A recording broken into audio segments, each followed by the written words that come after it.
वंदे मातरम सिर्फ गाने के लिए नहीं है, निभाने के लिए भी होना चाहिए। सभापति महोदय, आज हम आकलन करें, पीछे मुड़ करके देखें कि हम इस वंदे मातरम को कितना निभा रहे हैं। जिस वंदे मातरम ने आजादी के आंदोलन में सबको जोड़ा, आज के दरारवादी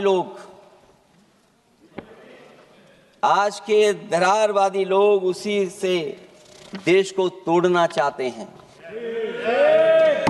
ऐसे लोगों ने, सभापति महोदय, ऐसे लोगों ने पहले भी देश के साथ दगा किया और आज भी कर रहे हैं। ये चर्चा तो जोड़ने का काम करेगी ना अखिलेश जी, क्योंकि आज वंदे मातरम की चर्चा, वही मैं कह रहा हूँ, वंदे मातरम में जोड़ने का ही काम करेगी। वंदे मातरम कोई दिखावा नहीं है, ना ही राजनीति का विषय है। क्योंकि सभापति महोदय, हम जब ये चीज इनके विचारों से, इनके भाषणों से जब बाहर सुनते हैं तो ऐसा लगता है कि वंदे मातरम इन्हीं का बनवाया हुआ गाना है। जिन्होंने, सभापति महोदय, जिन्होंने आजादी के आंदोलन में भाग ही नहीं लिया है, वो वंदे मातरम का महत्व क्या जानेंगे। सच तो ये है कि सरफरोश लोग वंदे मातरम दिल से बोलते थे। उन आजादी के दीवानों के खिलाफ कुछ लोग अंग्रेजों के लिए जासूसी और मुखबिरी का भी काम करते थे। दरअसल ये राष्ट्रवादी नहीं बल्कि राष्ट्र विवादी लोग हैं। जहां विवाद करना हो, कभी अंग्रेज विवाद कर करके, डिवाइड कर करके, डिवीजन कर करके राज किया करते थे।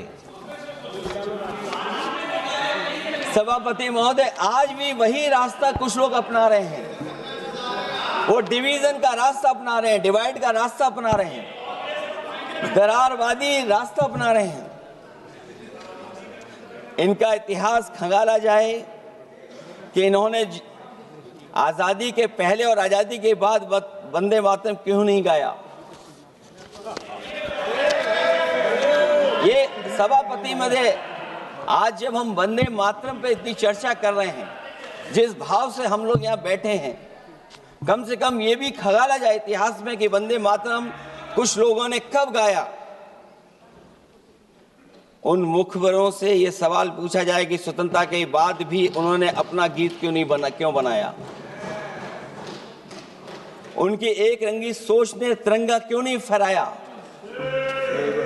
वंदे मातरम सियासत के झूठे राष्ट्रवादियों के लिए नहीं है। गलत लोगों की गलत मंशा पूरा देश समझता है और केवल यही नहीं ओन करते हैं। कभी कभी भारत माता का जो चित्र है, जो पेंटिंग कभी बंगाल के महान लोगों ने बनाई थी,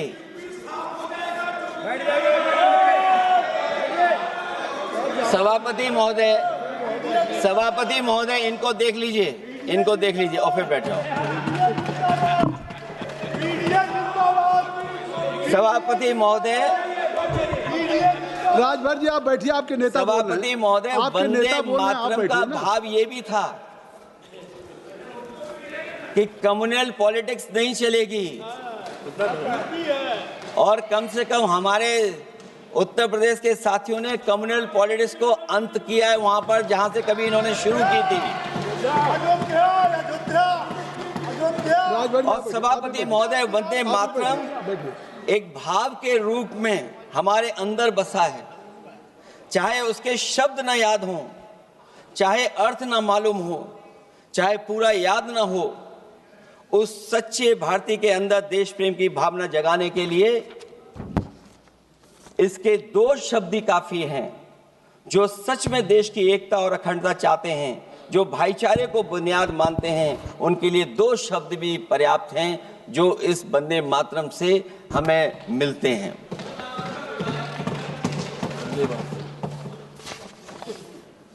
दूसरा किस्सा सुना दूं अध्यक्ष महोदय। सभापति महोदय, इनका इतिहास खंगाल लीजिए, पूरा निकाल लीजिए। चुनावी सभाओं में कभी बाबा साहब भीमराव अंबेडकर जी की तस्वीर ये लोग नहीं लगाते थे। ये बात अगर सही हो तो बता दो। और ये तस्वीर कब लगाना शुरू किए? इनका एक सहयोगी साथी संगठन, जिस समय समाजवादी पार्टी और बहुजन समाज पार्टी ने मिलकर के इन्हें उत्तर प्रदेश में हरा दिया था, उसी दिन के बाद से बाबा साहब भीमराव अंबेडकर की प्रतिमा और तस्वीर लगाने लगे।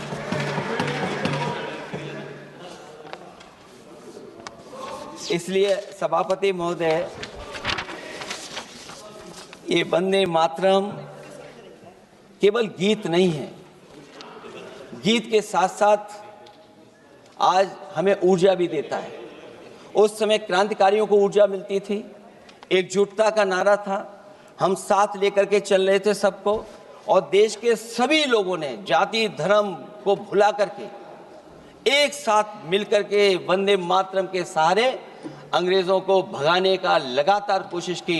और अंततः परिणाम ये हुआ कि जब देश जागा, वंदे मातरम के साथ साथ जय हिंद का नारा, इंकलाब जिंदाबाद का नारा लगा करके अंग्रेजों को इस देश से भगाने का काम किया। आज सभापति महोदय, जब हम चर्चा कर रहे हैं, हम कैसा देश बनाना चाहते थे और किस दिशा में हम लोग देश को ले जा रहे हैं। सभापति महोदय, मुझे अच्छा लगा कि प्रधानमंत्री जी ने वो बात याद दिलाई कि अंग्रेजों के जमाने में अगर बच्चे भी वंदे मातरम गा देते थे तो उन्हें देशद्रोही के कानून से जेल भेज दिया जाता था। आज जब हम आजाद हो गए हैं तो आज देखिए उत्तर प्रदेश में क्या हो रहा है कि जो प्राइमरी स्कूल है वो बंद किए जा रहे हैं। 26,000 से ज्यादा स्कूल बंद हो गए। और जब बच्चों को पढ़ाने के लिए हम लोगों ने जिम्मेदारी उठाई, पीढ़ी के समाज के लोगों ने जागरूक होकर के पढ़ाने की कोशिश की, तो कभी अंग्रेजों ने मुकदमा लगाया था बच्चों पर देशद्रोह का। आजादी के बाद भारतीय जनता पार्टी की सरकार ने वहां पर मुकदमे उन पे लगाए जो पढ़ने गए और जो पढ़ाने गए।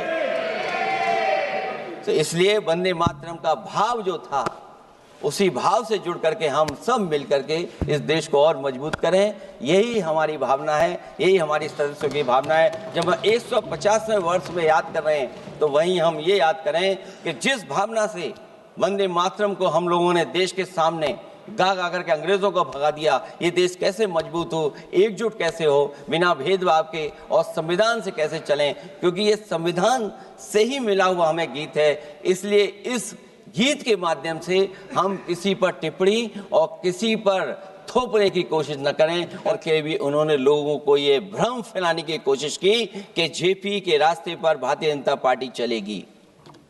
बताएं माननीय मंत्री जी, आप कितने सेकुलर हैं आज, कितने सोशलिस्ट हैं आज? अभी गौरव गोगोई जी ने ठीक कहा, इंडिगो का हवाई जहाज उड़ नहीं रहे हैं, उड़ नहीं रहे कि उड़ाए नहीं जा रहे हैं? उड़ाए नहीं जा रहे। और क्या बात कही गई थी? हवाई चप्पल कि गरीब भी उसमें चल सकेगा। इसलिए सभापति महोदय, मैं बात दूसरी तरफ नहीं ले जाना चाहता हूं।